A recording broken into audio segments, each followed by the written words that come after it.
My name is Ethan. I'm not usually one for airing my dirty laundry, but what happened to me? Well, it's the kind of thing that sticks with you, festers like a bad wound. It all started, as these things often do, with something seemingly insignificant. A phone call. It was a Tuesday afternoon. I remember it clearly. I was at my usual spot, O'Malley's, nursing a pint of Guinness and trying to unwind after a particularly brutal day at the office. I work as a software engineer, and lately, deadlines had been tighter than a drum. My phone buzzed on the sticky wooden table, the screen lighting up with my sister Sarah's name. Sarah and we were never exactly close. Growing up, she was the golden child, the one who excelled at everything, while I was the quiet, nerdy kid who preferred computers to crowds. But we were family, you know? We showed up for birthdays, mumbled polite congratulations at each other's milestones. That sort of thing. "Hey," I answered, taking a long swig of my beer. Her voice on the other end was tight, strained. "Ethan, it's about Dad." My stomach clenched. Dad had been, well, he hadn't been himself lately. He'd always been a big, booming presence. A man who could fix anything with his own two hands. But age had started to catch up with him. He'd been in and out of the hospital with various ailments, and though he always bounced back, you could see it took a little more out of him each time. "What's wrong?" I asked, my voice suddenly heavy. He passed away this morning," Sarah said, the words barely a whisper. The news hit me like a punch to the gut. Even though I knew it was coming eventually, it still felt like the rug had been pulled out from under me. He was always there. "Oh, God," I breathed, the noise in the bar suddenly fading into a dull hum. I didn't even know he was that bad." "It was quick," Sarah said, her voice cracking. "He went peacefully in his sleep. We talked for a few more minutes, the details a blur of funeral arrangements and family gatherings. I hung up feeling numb, the taste of the Guinness suddenly bitter in my mouth. The next few days were a whirlwind. The funeral was a somber affair, filled with distant relatives I barely recognized and hushed whispers about Dad's will. I mostly kept to myself, trying to process the loss. Dad and we hadn't always seen eye to eye, but he was my father. A huge part of my life was now just gone. The reading of the will was set for the following week at the office of Mr. Henderson, Dad's lawyer. Sarah and I were both there, along with a few other distant family members. The air in the room was thick with anticipation, a strange mix of grief and curiosity. Mr. Henderson, a portly man with a kind face and a neatly trimmed beard, cleared his throat and began to read. Most of the will was standard stuff, small bequests to various charities, a few pieces of furniture to distant cousins. Then he got to the important part, the part about the bulk of Dad's estate. Dad had done well for himself over the years. He'd built his construction business from the ground up, and it had become a pretty successful operation. I knew there was a decent amount of money involved, but I honestly hadn't given it much thought. I figured Sarah and I would split it, maybe with a little something set aside for the grandkids. But that's not what the will said. Mr. Henderson's voice droned on, and as the words sank in, I felt a cold dread creep over me. The bulk of Dad's estate, the business, the house, all his investments, it was all going to Sarah. Every single penny. I stared at Mr. Henderson, then at Sarah, my mind reeling. There had to be some mistake. Maybe I'd misheard. "Excuse me," I interrupted, my voice trembling slightly. Could you repeat that part?" Mr. Henderson looked up, his brow furrowed. "Certainly, Mr. Ethan. The entirety of Mr. Carter's estate, with the exception of the aforementioned bequests, is to be inherited by his daughter, Miss Sarah Carter." A wave of disbelief washed over me. This couldn't be right. Dad wouldn't do this. We weren't always close, but he loved me. I knew he did. I looked at Sarah, who was sitting across the room, her expression unreadable. "Sarah," I said, my voice tight with emotion, "what's going on? Did you know about this?" She finally met my gaze, and what I saw in her eyes chilled me to the bone. It wasn't sadness or even surprise. It was smugness, a quiet, almost triumphant satisfaction. "Of course I knew," she said, her voice cool and even. Dad and I talked about it. He felt it was the right decision. The right decision? I repeated, my voice rising. To cut me out completely? After everything? After everything what, Ethan? She retorted, her tone sharp. You were never really involved in the family. You always had your head in the clouds, with your computers and your gadgets.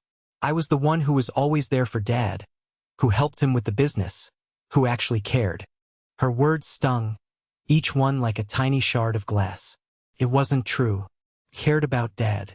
Maybe I wasn't as outwardly involved as Sarah, but I loved him in my own way.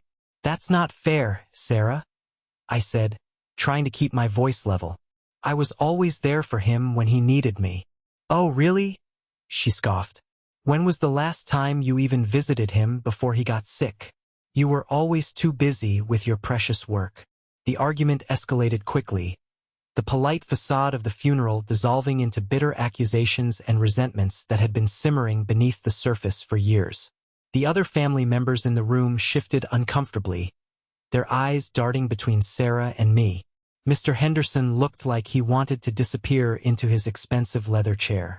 Finally, I couldn't take it anymore. The injustice of it all, the coldness in Sarah's eyes, it was too much. You know what, Sarah? I said, standing up, my hands clenched into fists. Keep it all. Keep the money, keep the house, keep the damn business. This clear Dad's opinion of me was, well, it was clear. But don't pretend for 1 second that you deserve any of this more than I do. I turned to leave, my heart pounding in my chest. As I reached the door, Sarah's voice stopped me. Oh, and Ethan? She said, her tone laced with a cruel finality that made my blood run cold. I turned back, bracing myself for whatever venom she was about to spew. She looked at me, her eyes hard and unforgiving. Dad told me something before he died. Something he wanted me to tell you. I waited, my breath caught in my throat. She smiled, a cold, mirthless smile that didn't reach her eyes. He said you were never really family to me anyway. The words hit me like a physical blow. They echoed in the silence of the room, sharp and brutal. It was like Dad himself had reached out from beyond the grave to deliver one final, devastating insult. I didn't say anything. What could I say? The hurt was too deep, the betrayal too profound. I just stood there for a moment, the weight of her words pressing down on me, before finally turning and walking out. The world outside Mr. Henderson's office felt cold and gray. I walked for hours, not really knowing where I was going. My mind a jumbled mess of anger, hurt, and confusion. How could Dad have said that? How could Sarah be so heartless? I ended up back at O'Malley's, the familiar dimness and the clinking of glasses a small comfort. I ordered another Guinness, then another, trying to drown the pain in alcohol. It didn't work, of course. The words kept replaying in my head, Sarah's cold voice echoing Dad's supposed final judgment.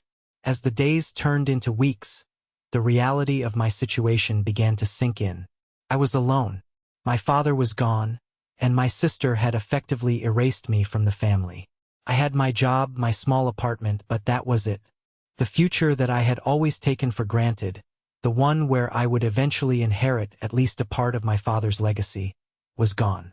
I tried to talk to Sarah a few times to understand why Dad had done what he did, why she had been so cruel.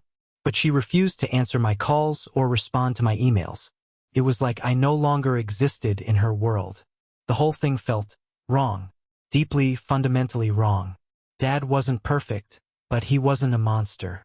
He wouldn't have just cut me out like that without a good reason. And Sarah, her smugness, her certainty, it felt like she was hiding something. A seed of suspicion began to grow in my mind. What if things weren't as simple as they seemed? What if Sarah had somehow manipulated Dad, turned him against me? It sounded crazy, I know, but the more I thought about it, the more it seemed plausible. Sarah had always been good at getting what she wanted. I started to do some digging. I talked to some of Dad's old business associates, people who had known him for years. They were surprised by the will, to say the least. Most of them remembered Dad talking about how proud he was of both Sarah and me. None of them could believe he would leave me nothing. One of Dad's old friends, a guy named Frank who used to work as his foreman, told me something that really stuck with me. "Your dad," he said, shaking his head. "He always said family was the most important thing.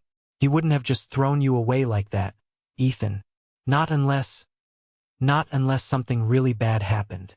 Frank's words echoed my own suspicions. Something wasn't right. I decided to take some time off work. I needed to figure this out. I started going through Dad's old papers, searching for anything that might shed some light on the situation. It was a long and tedious process, sifting through years of invoices, contracts, and personal letters. Weeks turned into months, and I was starting to lose hope. Maybe I was just grasping at straws, trying to find a reason for something that was simply unfair. Then, one rainy afternoon, tucked away in the back of a dusty filing cabinet in Dad's old office, I found it. A small, unmarked envelope. My heart pounded as I opened it, my fingers trembling slightly. Inside was a letter, written in Dad's familiar handwriting. It was dated just a few weeks before he passed away. "My dearest Ethan," it began. As I read on, my blood ran cold. The letter detailed a conversation Dad had had with Sarah, a conversation where she had confessed to him that she had been systematically embezzling money from the family business for years. She had apparently been quite clever about it, covering her tracks and making it look like the company's financial troubles were due to other factors. Dad was devastated. He had always trusted Sarah implicitly, but the evidence was irrefutable. He had confronted her, and she had broken down, admitting everything. The letter went on to say that Dad had initially planned to go to the police, but Sarah had begged him not to, pleading with him to consider the family's reputation. She had promised to pay back every cent, to turn her life around. Dad, being the forgiving man that he was, had agreed to give her a chance. But he had also made a decision. He couldn't bring himself to publicly expose his own daughter, but he also couldn't condone her actions. So, he had rewritten his will, leaving everything to Sarah with the condition that she would use the money to repay what she had stolen. He had planned to tell me everything after she had made amends. The letter ended with an apology. Dad wrote that he loved me deeply and that he was so sorry for any pain his decision might cause me. He had intended for Sarah to explain everything, to make things right. He never wanted me to think he didn't love me. I sat there for a long time, the letter shaking in my hands, tears streaming down my face. It all made sense now. Sarah's smugness, Dad's seemingly cruel words. It was all a lie. She had manipulated him, and then she had manipulated me. A wave of anger washed over me, so intense it felt like it could consume me. Sarah hadn't just stolen my inheritance. She had stolen my peace of mind, my memories of my father, my sense of belonging. I stood up, my jaw clenched. This wasn't over. Not by a long shot. Sarah thought she had gotten away with it, but she was wrong. I was going to make her pay. She had taken everything from me, and now it was my turn to take something back. Something even more valuable than money. Justice. I folded the letter carefully and tucked it into my pocket. My mind was racing, a plan beginning to form. It wouldn't be easy, but I was determined. Sarah had underestimated me. She had always seen me as the quiet, nerdy kid, the one who wouldn't cause any trouble. She was about to learn just how wrong she was. My first move was to gather more evidence. Dad's letter was a good start, but it wasn't enough to prove anything to the outside world. I needed concrete proof of Sarah's embezzlement. I spent weeks poring over Dad's business records, the ones I could get my hands on. It wasn't easy. Sarah had been thorough, but she had made mistakes. Small discrepancies here and there, overlooked invoices, transfers to offshore accounts that didn't quite add up. I'm not a forensic accountant, but I know my way around numbers. Slowly but surely, the pieces started to fall into place. I pieced together a timeline of Sarah's illicit activities, the amounts she had siphoned off, the ways she had tried to cover her tracks. It was a substantial amount, far more than I had initially imagined. Once I had enough evidence, I knew what I had to do. I contacted Mr. Henderson, Dad's lawyer. I told him I had some new information regarding the will and Dad's estate. He was initially hesitant, but my insistence and the gravity in my voice must have convinced him. He agreed to meet with me. I laid out everything for him, Dad's letter, the financial records I had compiled, the inconsistencies I had uncovered. Mr. Henderson listened intently, his expression growing increasingly serious as I spoke. When I was finished, he leaned back in his chair, a thoughtful frown on his face. "Mr. Ethan," he said, his voice grave, "if what you're saying is true, this is a very serious matter." "It is true, Mr. Henderson," I replied, my voice firm. "I have the proof." He spent the next few days verifying my findings, going over the financial records with his own team of experts. What they discovered confirmed my suspicions. Sarah had indeed been embezzling from the company for years. Mr. Henderson was as shocked and disappointed as I was. He had known Dad for a long time and had always considered Sarah a respectable young woman. He agreed that her actions were reprehensible and that justice needed to be served. We decided on a course of action. We would present the evidence to the authorities and let them handle the legal proceedings. It wasn't about the money for me anymore. It was about holding Sarah accountable for what she had done, for the lies she had told, for the pain she had caused. The day the police showed up at Sarah's house, I have to admit, I felt a sense of grim satisfaction. She was completely blindsided. One minute, she was living in Dad's mansion, enjoying the fruits of her deceit, and the next, she was being led away in handcuffs. The trial was a messy affair, dragged out over several weeks. The prosecution presented a mountain of evidence, meticulously detailing Sarah's fraudulent activities. Her defense team tried to paint her as a victim of circumstance, claiming that she had been under pressure to keep the family business afloat. But the jury wasn't buying it. In the end, the verdict came back, guilty on all counts. Sarah was sentenced to a significant prison term, and the court ordered her to repay the full amount she had stolen. I sat in the courtroom as the verdict was read, a strange mix of emotions swirling inside me. There was relief, of course. Justice had been served. But there was also a profound sadness. My own sister, someone I had grown up with, was now a convicted felon. Our family, already fractured by Dad's death, was now irrevocably broken. After the trial, I had to deal with the aftermath. The family business, which had been the source of so much conflict, was now in a precarious state. Sarah's embezzlement had taken a heavy toll, and it would take time and effort to rebuild it. As Dad's only remaining heir, the responsibility now fell to me. I wasn't sure I was up to the task. I was a software engineer, not a businessman. But I couldn't let Dad's legacy die. I decided to take a leave of absence from my job and immerse myself in the world of construction. I hired a team of experienced professionals, people who had worked with Dad for years and knew the business inside and out. It was a steep learning curve, but I was determined to succeed. I worked long hours learning the ropes, making tough decisions. Slowly but surely, the company started to turn around. It wasn't easy, and there were times when I doubted myself, but I kept pushing forward, driven by a sense of obligation to Dad and a desire to prove Sarah wrong.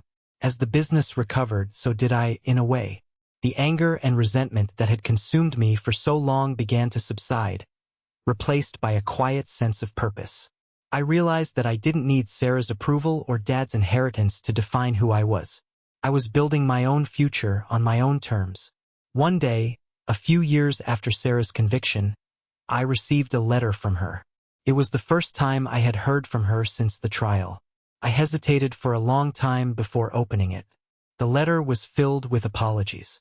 Sarah wrote about how much she regretted her actions, how ashamed she was of the pain she had caused. She claimed that she had been driven by greed and insecurity, that she had never intended for things to go so far. I read the letter with a detached sense of curiosity. Part of me wanted to believe her, to forgive her. But another part of me couldn't forget the coldness in her eyes that day in Mr. Henderson's office, the cruel words she had spoken. I never replied to her letter. Maybe someday I would be able to forgive her, but that day wasn't today. She had made her choices, and now she had to live with the consequences. Life went on. The business continued to thrive. I even started dating again, eventually meeting someone special, a kind and intelligent woman named Olivia who saw me for who I was, not for my family name or my financial status. One evening, as Olivia and I were sitting on the porch of my, and previously Dad's, house, watching the sunset, she asked me if I ever thought about Sarah. I looked out at the sprawling lawn, the familiar silhouette of the old oak tree in the distance. Sometimes, I admitted, mostly I just feel sad. Sad for what could have been, for the family we lost. Olivia took my hand and squeezed it gently. You can't change the past, Ethan, she said softly. But you can build a better future. She was right. I had spent so long dwelling on the injustice I had suffered that I had forgotten to look forward. I had allowed Sarah's actions to define me for too long. It was time to let go of the anger, to embrace the life I had built for myself. I still have Dad's letter. I keep it tucked away in a safe place, a reminder of the truth, of the love he had for me, and of the betrayal that had almost destroyed me. It's a reminder that sometimes, family can be the source of the deepest wounds, but it's also a reminder of the strength and resilience of the human spirit. The whole ordeal changed me. It made me tougher, more cynical, perhaps, but it also taught me the importance of honesty, integrity, and the true meaning of family, the one you choose, the one that supports you and loves you unconditionally. As for Sarah, I don't know what the future holds for her. Maybe someday, when she has served her time and truly atoned for her actions, we can try to rebuild some semblance of a relationship. But for now, I need to focus on my own life, on the people who matter to me, on the future that I am building.